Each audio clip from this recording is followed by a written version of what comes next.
Hello students, আমার চ্যানেলে তোমাদেরকে স্বাগত। শুরু করছি ক্লাস 11-এর ফার্স্ট সেমিস্টারের একটি এডুকেশনের ক্লাস, শিক্ষা বিজ্ঞানের ক্লাস। দেখতে পাচ্ছ তোমাদের সামনে রয়েছে ক্লাস 11 ফার্স্ট সেমিস্টার রায় ও মার্টিন প্রশ্নবিচিত্রা, উচ্চ মাধ্যমিক প্রশ্নবিচিত্রা। তো এই প্রশ্নবিচিত্রা থেকে কিন্তু আমি তোমাদেরকে এডুকেশন সাবজেক্টের অধ্যায়ভিত্তিক এমসিকিউ ক্লাস প্রথমে করিয়ে দেবো। যেমন তোমাদের ইতিমধ্যে আমি কিন্তু ভূগোল এবং ইতিহাসের ক্লাস করিয়েছি, তো আজকে কিন্তু আমি এখন তোমাদেরকে এডুকেশনের ক্লাস করাবো।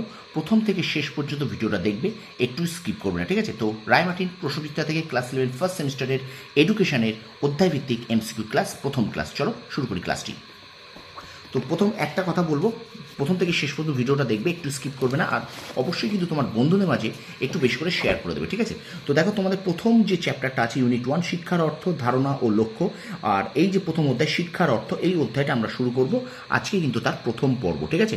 অর্থাৎ শিক্ষা বিজ্ঞান অর্থাৎ এডুকেশনের প্রথম পর্ব, ক্লাস 11 ফার্স্ট সেমিস্টার রায় মার্টিন প্রশ্নবিচিত্রা থেকে এডুকেশনের অধ্যায়ভিত্তিক এমসিকিউ ক্লাস। প্রথম চ্যাপ্টার আছে শিক্ষার অর্থ। চলো শুরু করি ক্লাসটি। দেখো, প্রথম প্রশ্ন বলছে, দেখো, শিশু এবং ব্যক্তির দেহ, মন ও আত্মার পরিপূর্ণ বিকাশের প্রচেষ্টা শিক্ষা, উক্তিটি করেছেন গান্ধীজি।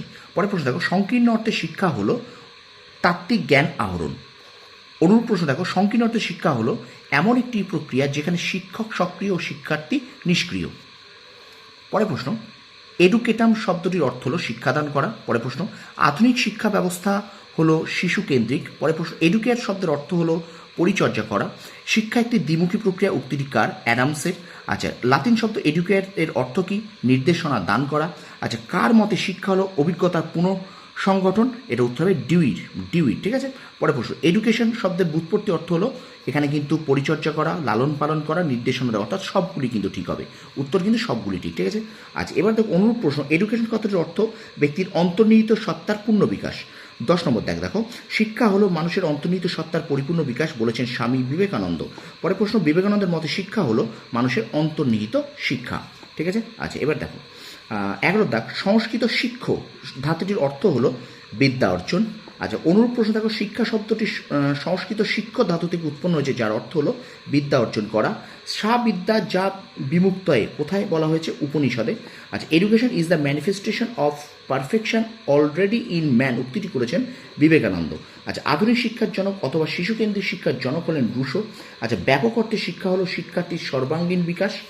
দেখো, ব্যাপক অর্থে শিক্ষা হলো শিক্ষার্থীর সর্বাঙ্গীন বিকাশ, ঠিক আছে?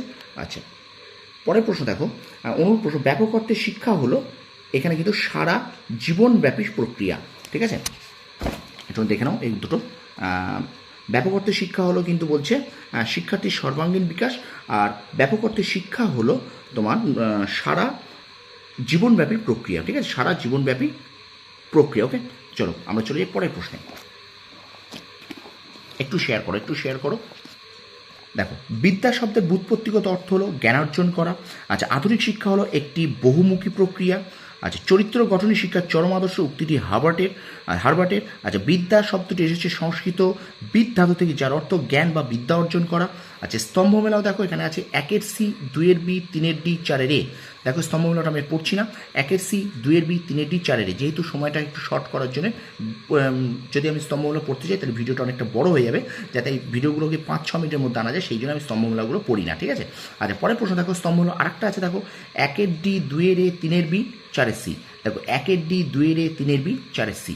ওকে, আচ্ছা, পরের প্রশ্ন দেখো, আচ্ছা, একাদশ শ্রেণীর এডুকেশন ক্লাসে শিক্ষক পড়াচ্ছেন, শিক্ষার্থী প্রতিক্রিয়া করছে। শিক্ষাবিজ্ঞানের ভাষায় এই প্রতিক্রিয়াকে কি বলা হয়, কি বলা যায়? এটা হলো দ্বিমুখী প্রতিক্রিয়া বলা যায়, ঠিক আছে? পরের প্রশ্ন দেখো, এখানে আছে এডুকো আর কেয়ারি থেকে, এখানে কী হবে? এডুকেটাম। ওকে, আচ্ছা, পরের প্রশ্ন দেখো, ব্যাপক অর্থে শিক্ষা হলো একটি মানসিক প্রক্রিয়া।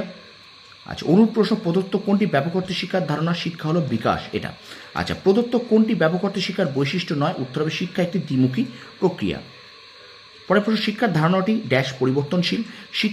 পরের প্রশ্ন দেখো, শিক্ষা হলো একটি দ্বিমেরু বিশিষ্ট প্রক্রিয়া, যার একদিকে রয়েছে শিক্ষক এবং অপরদিকে রয়েছে শিক্ষার্থী। পরের প্রশ্ন দেখো, শিক্ষা হলো ত্রিমেরু বিশিষ্ট প্রক্রিয়া। এই ধারণা অনুযায়ী শিক্ষার প্রদত্ত 3টি মেরু কী কী? শিক্ষার্থী, শিক্ষক ও পাঠ্যক্রম। শিক্ষার্থী, শিক্ষক ও পাঠ্যক্রম। পরের প্রশ্ন, এডুকেশন শব্দ একটি ইংরেজি শব্দ। আচ্ছা, সংকীর্ণ অর্থে শিক্ষার ধারণা সীমাবদ্ধ থাকে এখানে বিদ্যালয়, মহাবিদ্যালয়, বিশ্ববিদ্যালয় সবগুলোতেই। আচ্ছা, ব্যাপক অর্থে শিক্ষা শুরু হয় জন্ম মুহূর্তে। এবং আজকের ক্লাসের শেষ প্রশ্ন দেখো, শিক্ষা শব্দটি কোন ধাতু থেকে এসেছে? শ্বাস ধাতু থেকে এসেছে। তো এই ছিল তোমাদের জন্য ক্লাস 11 ফার্স্ট সেমিস্টারের এডুকেশন অর্থাৎ শিক্ষা বিজ্ঞানের অধ্যায়ভিত্তিক এমসিকিউ ক্লাস প্রথম পর্ব রায়মাটির প্রশ্নবিদ্যা থেকে যেগুলো আছে সেগুলোই আমি তোমাদেরকে করালাম। তো ভিডিওটা অবশ্যই কিন্তু লাইক করবে আর বেশি বেশি করে কিন্তু একটু বন্ধুদের মাঝে শেয়ার করে দেবে। আর আমার চ্যানেলে যদি নতুন হয় তো অবশ্যই চ্যানেলটা সাবস্ক্রাইব করো, পাশে থাকা বেল আইকনটি প্রেস করে রাখবে। তোমরা সফল হও, তোমাদের সাফল্য কামনা করি। ধন্যবাদ।